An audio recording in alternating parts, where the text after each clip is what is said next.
Bob Farrell established himself as one of Wall Street's top market analysts over his many years as Merrill Lynch's head of research. His observations on technical analysis and overall market trends were codified in the book 10 Market Rules to Remember, and have since been extensively disseminated. Here, we review these timeless axioms and how they can help you achieve better returns. Before starting, don't forget to like and subscribe to our channel for more future updates. So let's start. Number 1. Markets return to the mean over time.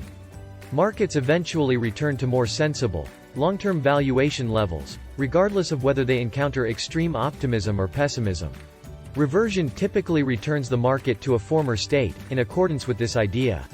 And returns and prices will go back to where they originally came from. Therefore, the lesson for individual investors is simple: create a plan, and adhere to it.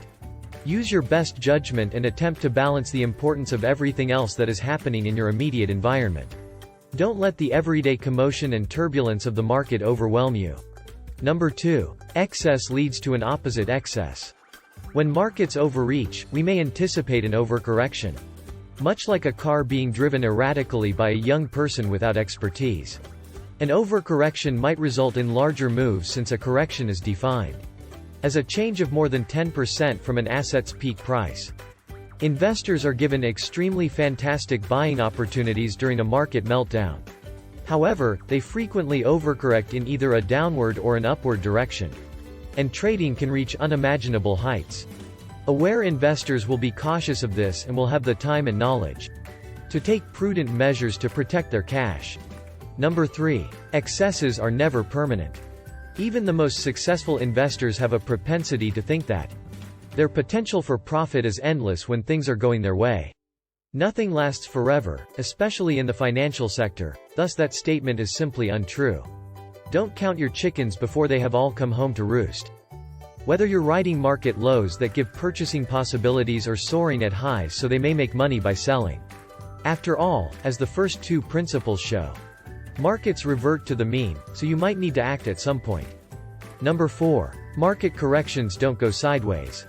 Markets that move quickly often correct quickly, which can make it difficult for investors to calmly consider their next move. The takeaway is to set stops on your trades to prevent emotional reactions and to be decisive when trading quickly changing markets. When asset prices move past a certain point, stop orders can assist traders in 2 different ways. They can assist investors in limiting the amount of money they lose, or in helping they lock in a profit when prices fluctuate. In either way, by identifying a specific entry or exit point. Number 5. Public buys most at the top and least at the bottom. The ordinary investor follows market programs, reads the most recent news on their phone, and trusts what they are told. Sadly, by the time the financial media reports on a particular price shift, the move has already been completed, and a reversion is usually underway. John Q makes his decision to buy at the top or sell at the bottom at precisely this point. This guideline emphasizes the necessity of being a contrarian. Herd mentality never outperforms independent thought. Number 6. Fear and greed, stronger than long-term resolve. Successful investing may be most threatened by basic human emotions. But regardless of whether you're a day trader or a long-term investor, success in trading depends on having a disciplined attitude. With each trade, you must follow your trading strategy. You must be well aware of both the upside and downside levels at which you are selling your stock.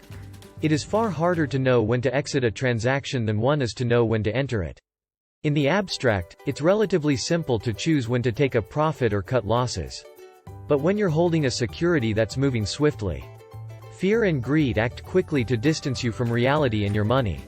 Number 7. Markets, strong when broad, weak when narrow.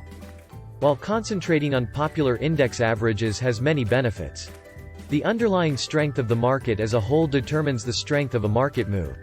Therefore, larger averages provide a more accurate assessment of market strength. Because of this, it can be beneficial to track other indices, at least ones that are distinct from the S&P 500 and other well-known benchmarks.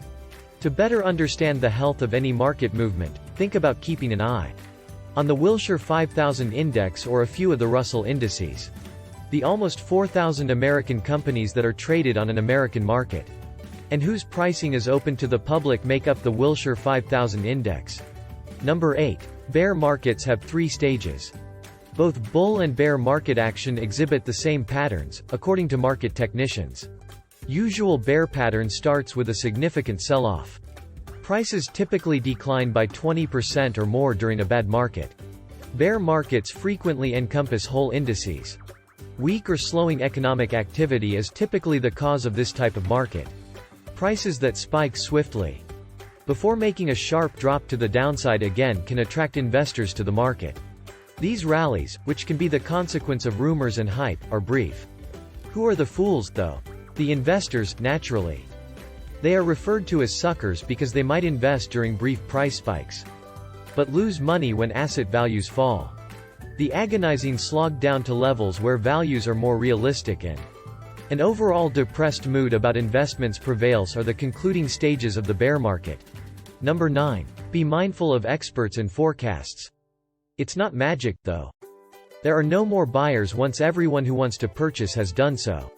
The market must turn lower at this moment. Similar to when everyone who wants to sell has done so, there are no longer any sellers. So, when market analysts and projections advise you to sell all you have or buy everything you can, make careful to realize that everyone is going on that bandwagon and there is nothing left to sell or buy.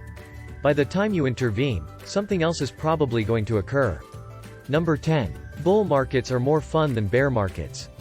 Since prices grow at these times, this is accurate for the majority of investors. Who doesn't enjoy watching their revenues grow? Unless you're a short seller, that is. Selling an asset that you do not personally own is known as a short sale. This approach is used by traders who sell borrowed securities in the hope that the price would fall. Then, in the future, the seller is required to repay an equivalent number of shares. This is it for today's video. What do you think of our video? Feel free to share your thoughts in the comment section below. Don't forget to like and subscribe to our channel for more future updates.